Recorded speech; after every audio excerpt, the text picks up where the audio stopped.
Listen, you ever bought something online and it was just too good to be true? It is. It's too good to be true, bro. That person that's talking to you, your inner loss prevention manager inside your brain, listen to that person, bro. It's too good to be true. Check this out. Well, before we get into it, though, y'all know how this goes. Question everything. You should. And remember, this is for entertainment purposes only. Let's get to it. Austin, what did you order? Well, I thought I was ordering a socket bridge set, and then this arrived. This is a picture of a socket bridge set. I didn't mean to laugh because it's not funny. It's not funny. But, bro, they be getting people like this, man. Like this, seriously, man. Y'all gotta be... I mean, nobody was gonna expect that, though. That's just wrong. It's like metal. Y'all, we all about to go on a long-term diet because we ain't gonna be able to afford nothing when it comes to food because of this situation that's going on. Farmers all over America have no one who are there to pick the produce that we enjoy when we walk into the grocery store. So fruits and vegetables and cabbage and potatoes and pistachios and almonds and all those things that we just love to go in and just casually grab, yeah, that's all about to be a thing of the past because it's going to be so expensive if you get it. Guarantee you, you're not going to want to eat it. And this is going to happen for quite some time. So everybody buckle up. This is serious. And this is about to hurt for a long time. Comment. Now, call me crazy. But you know how we were talking about the 3D food and the lab-grown food and all of that? Call me crazy. But this could be a way to usher that in. To slide that on in. I don't know why. I just feel like we gotta watch out. I don't know what's going on here, so I'm super cautious, but I'm paying attention. Go do our grocery shop for the whole week. I'm hoping to spend $130 or less. We are a family of 4 living in Washington State.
Did that say liquid death?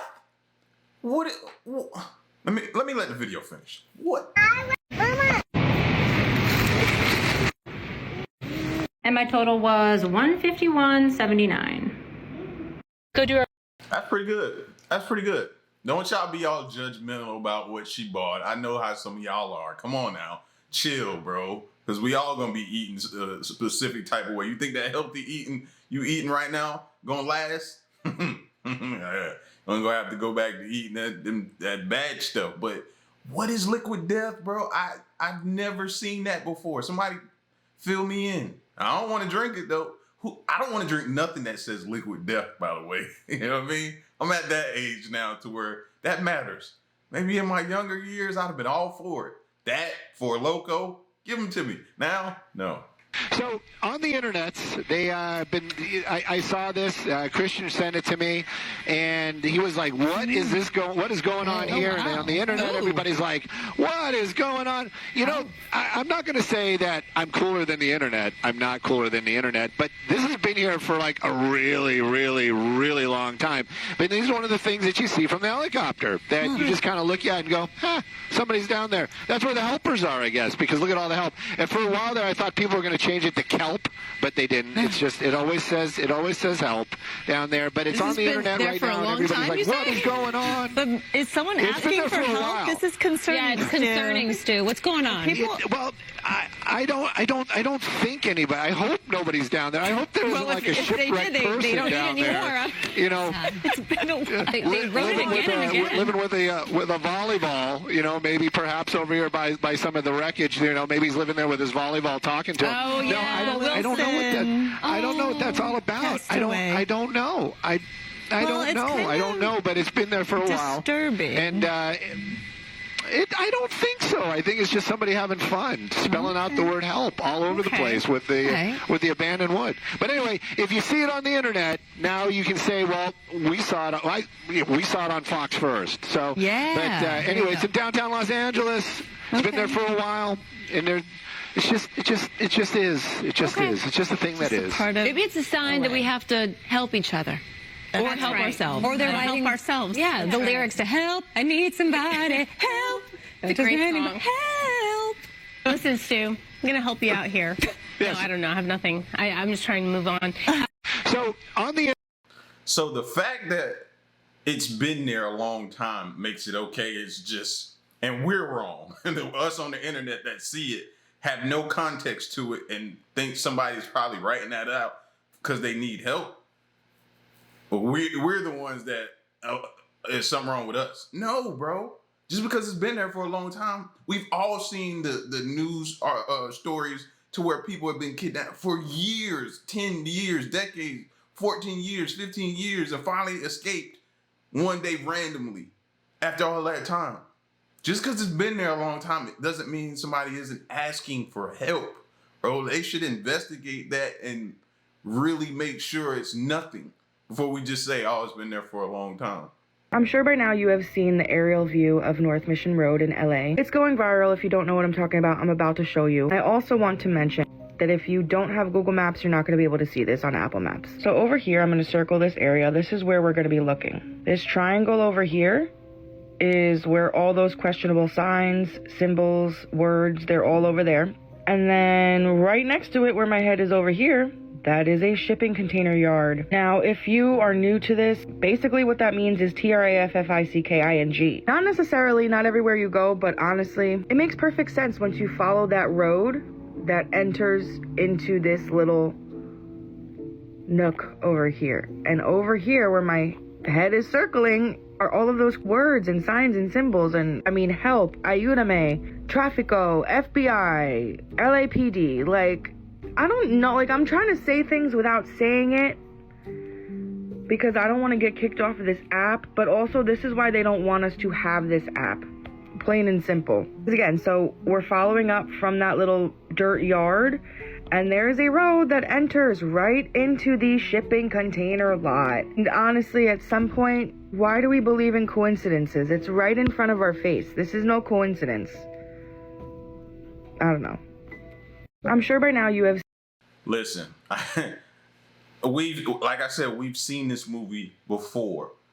Now, if we investigate and they find out something's wrong, nothing's wrong, no harm, no foul. No harm, no foul. But this is just odd. Next to a container shipping yard? No way. I'm not the coincidence guy. You got to find somebody else for that. Like, that's not me. Like, they need to investigate this and just rule out the possibility. Wait, so this is the case that the movie Ma was based on, y'all? This is crazy. So this elementary school teacher was arrested after over 100 elementary school age kids were found drinking at her house. Like, what? So this happened in Florida. This woman's name is Elizabeth, and she's an elementary school teacher, right? And her and another elementary school teacher that also taught at the same school, mind you, were arrested, yes, after they were guilty of giving kids alcohol. It says right here, Florida principal hosted party involving booze with more than 100 minors at her home. Roosevelt Elementary School principal Elizabeth Hill Brodigan and teacher Carly Anderson were both charged with child neglect. It says that when they were caught, they fled. They did not neither admit to it or not admit to it. They just ran. They said that one kid was so heavily intoxicated that they had to basically, bring him back. And also that they said that before she ran off, she turned off all the outside lights and went back inside. And that's when they discovered the kids and the drinking and all that kind of stuff. Y'all, do you not know the movie Ma? And it's about like, oh, I don't want to drink alone, and she buys these kids alcohol and then she ends up trying to unalive them. Y'all remember that movie? Wait, so this is the case that I know we all are asking ourselves the same question. Like, where are the parents? Like, how does 100 kids come together at one person's home? I don't. That's a lot. That's strange on so many different levels. How do you even orchestrate that? And they said minors, meaning they had to be dropped off. So was she telling them this was a study? They were coming here to study, and that's still like odd. Like, I don't know, man. I guess I was just raised up in a different home to where my mom would have been like, "What? You going where? To who house? Nah, you're not going. You'll miss that one. You'll miss that. You'll hear about it at school though. That's what she'd have told me." All right, listen. A quick PSA. Apparently there's a trend going on, or there's a prank is going on, where strangers approach you and ask to use your phone for an emergency. Do not give your phone to anyone. Do not hand your phone to anyone. They are deleting TikTok off of your phone. They're approaching people saying they have an emergency and ask to use their phones, and they're deleting apps, especially TikTok, knowing that some people can't get it back. I know sometimes you want to help, but offer to make the phone call yourself. Dial the number and put it on speaker. Do not hand your phone to anyone. Be safe, everyone. Have a good day. Please, can we normalize, y'all?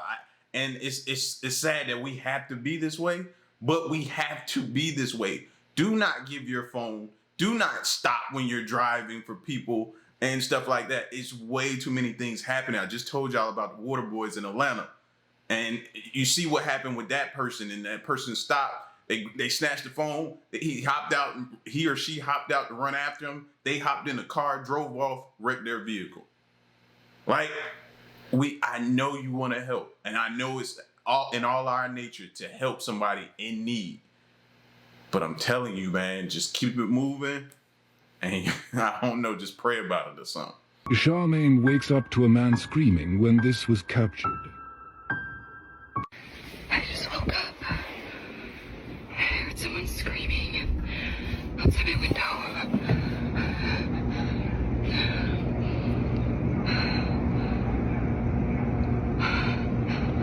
Oh my God. What? There's a guy out there and he's just staring out my window. What is he doing?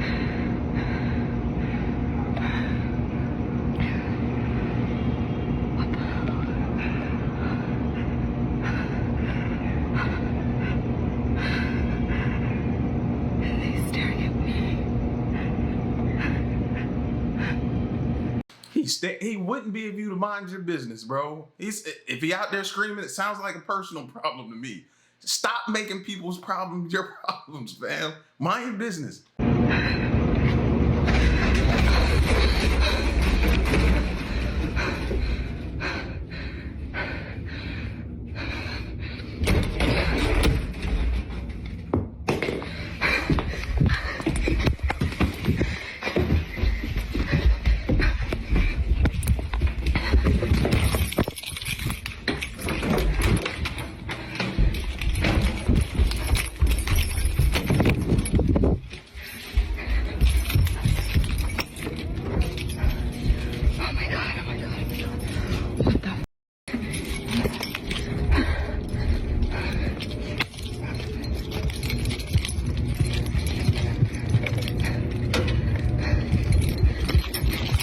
Oh my god, I think there was something in my room. I don't know.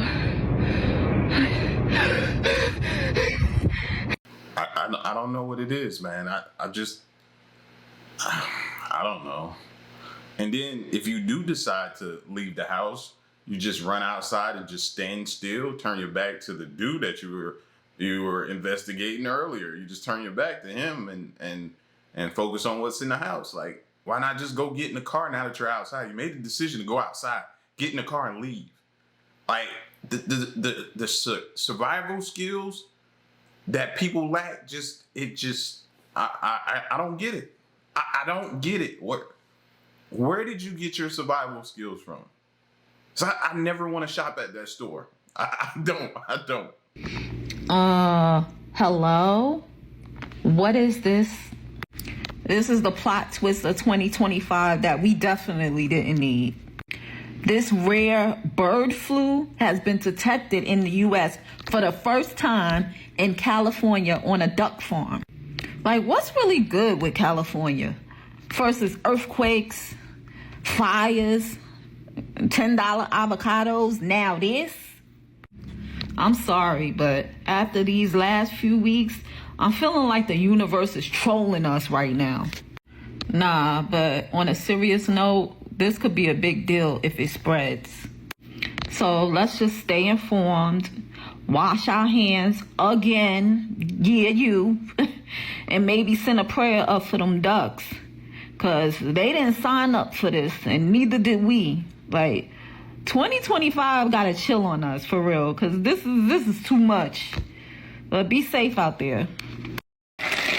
You could just take all of this information and do whatever you want to do with it. So, the U.S. just reported its brand new rare case of bird flu right here in the U.S., which means inevitably the cost of eggs is going to go up even higher. Keep in mind that Chick-fil-A just recently downgraded the type of chicken that they use because bird flu had made it so hard for them to get the chicken that they normally was getting. How all of that is going on, citrus harvesting in California has completely come to a halt because immigrants are scared to show up to work due to the ICE deportations that are happening and then the threat of them continuing to happen, which now means that chicken is going to go up. The price of chicken is going to go up. The price of your citrus is going to go up. The price of your eggs is going to go up. Mind you, groceries is already higher than giraffe as is. And then because of the threat of tariffs and everything that's going on over in Colombia, ding, ding, ding, ding, ding, the price of coffee has already went up. Oh my God, guys, look, this is what I just caught near my house. Just wanted to let you guys see it. Oh, wow.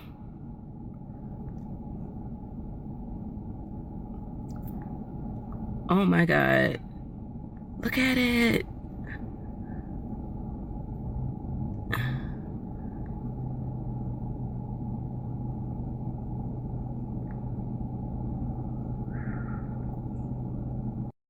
Oh my God. Is it just me, or is it now when I come across a video, I get a little disappointed if I don't see the person talk to the orb? Like, I be wanting to see them talk to it and it respond back to them now. I've grown so accustomed to people doing it. When somebody don't, I have to kind of calm myself down a little bit. I be getting disappointed. You recording it? Yeah. My God. Mom. 3. Oh my God. Mom, that's a foot. That's not no barefoot, Mom. Look at my foot. Look at my foot. Mom, look at my foot. Look at this. Oh my God. Unless it was a deer running, because they have the... You recording it? Yeah. All right, hunters. What type of track is that? And should she be scared? I don't know what she got running. Obviously, it's fast and it can move because look at the space in between the footprints. Like it's moving. Like what is that? Somebody who hunt?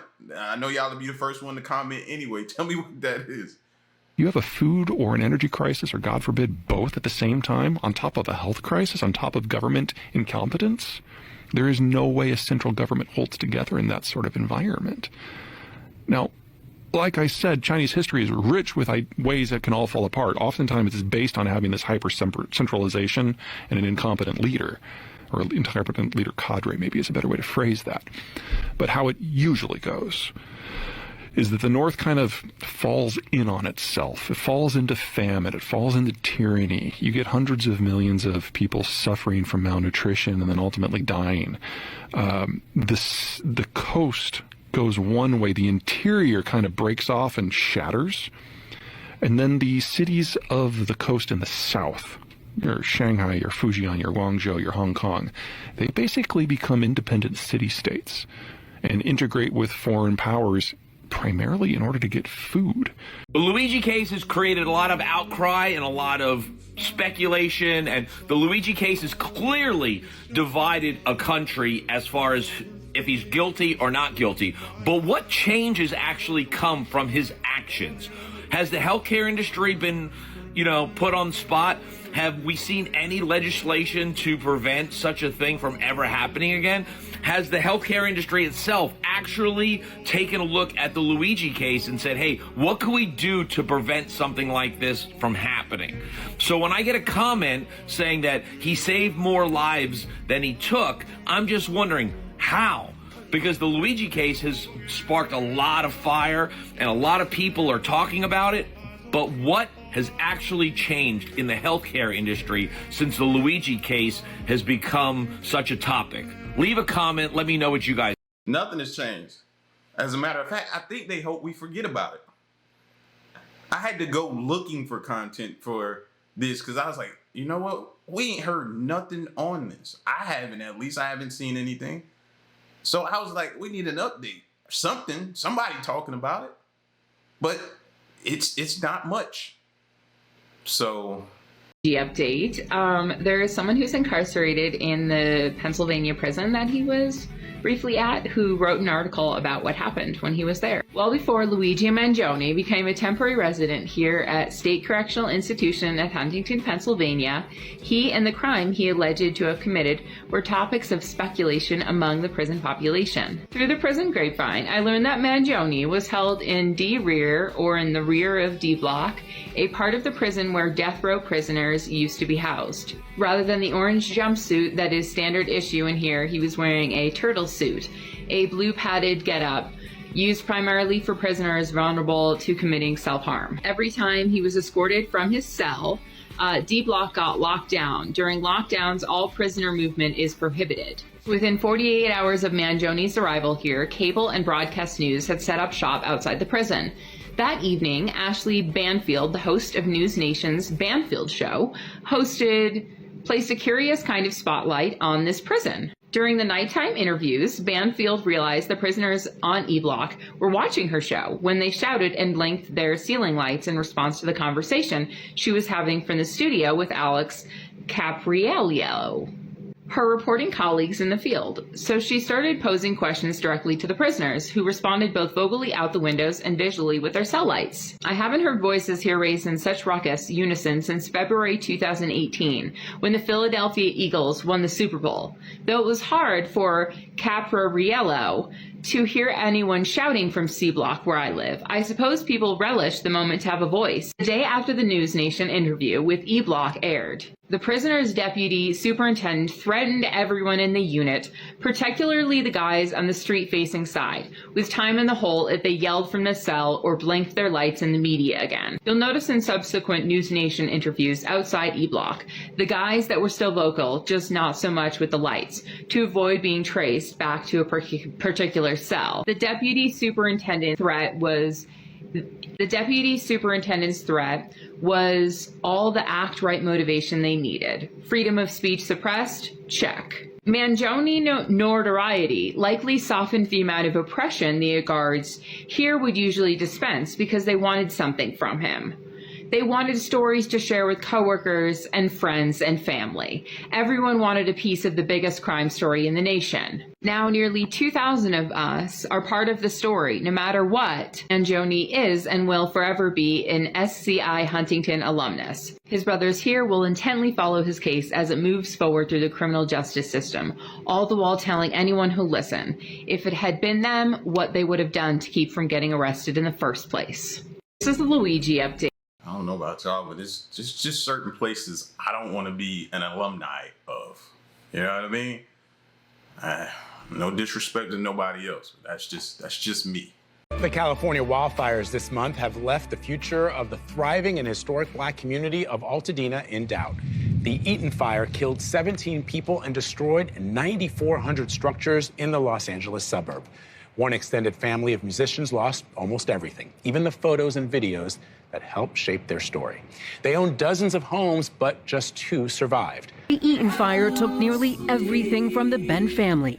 With no homes, no church of their own, they found harmony at this service. A staggering loss for the extended family. At least 20 homes gone, and the generational wealth they fought to build. You can feel Oscar and Lauren Ben's hearts break, recalling the moment generations of their family's history was erased. There's nothing to dig from the rubble. So I'm grateful that we have our lives. The fire's coming up like it has knives. You can hear it shattering glass. His granddaughter Treasure is 4. The volcano was trying to put fire in the whole city. The volcano put fire to the whole city. Yeah, all my stuff is gone. But it's not just stuff. These ashes blanket the land 6 generations have called home. Things that remind us of our current, past, those keep us human. That being gone feels inhuman. We can never recover the parts of our history that we've earned. Like many, the Bens migrated from the Jim Crow South decades ago. Oscar's mother, Marie, married the man of her dreams and stayed to raise their family. Why Altadena? You didn't have to worry about them not being served if they went into a restaurant. The 85-year-old is now separated an hour away. I miss my great-grandchildren. Unlike many cities across the country where Black families were blocked from buying property, Altadena was a safe haven. It is amazing what you all were able to accomplish. There's so many people who look like us who could not buy homes at that time. In fact, my name was on a few of them. Flames destroyed all 3 of the homes the matriarch owned. Lauren and her sister Angela are scrambling to find a long-term rental. They're crammed into an Airbnb while the grandmother's insurance claims get settled. I cried this morning before we went to go look at the other house. We just have to stay strong, be diligent, and continue to love one another. A love they say they will lean on as they rebuild. There's no plan to sell. Absolutely not. If Altadena changes, will you walk away from the land that's been in your family? No. No. We've earned that land, and our grandmother has done an incredible job of managing a legacy. The California. And welcome back, everyone, here live now from Fox. We do have some breaking news that we want to bring to you from Fox News' Bill Mallusion reporting of a situation happening at the border right now. He is reporting, per multiple law enforcement sources within the last hour, Border Patrol agents near Fronton, Texas, were fired upon from Mexico by suspected cartel gunmen as a group of illegal aliens were being brought across the river. I'm told that Border Patrol returned fire. Nobody hit on either side right there. And we are going to continue on with this as Texas DPS tells Bill Malusian that they are now patrolling the area and has a drone in the air and can see Mexican military assets now staging on the other side of the river there. So again, we are going to be following this story here for you on Live Now from Fox. It is very fluid at this moment, but this comes at a time when big changes are happening at the White House when it comes to border security, and a lot of these measures are taking place pretty much on a daily basis. We're also seeing mass deportations happening really now every day, as just yesterday, more than 900 people were picked up from major cities, from Boston to Los Angeles as well. And we were bringing that to you, just some of the many arrests that were happening yesterday, including an ISIS member that was accused there of crossing the border illegal as well. So again, some major disturbances, though, happening on the border. There's gunshots reportedly fired at U.S. Border Patrol agents. They are investigating right now, and we will keep an eye on this developing story for you all right here on Live Now from Fox. This ain't about to be good. This is about to get ugly, and it's going to get ugly fast, man. And you hate to see it, but boy, man. Just prayers go out to, hopefully nobody was harmed or anything like that, man. But again, it's gonna get ugly.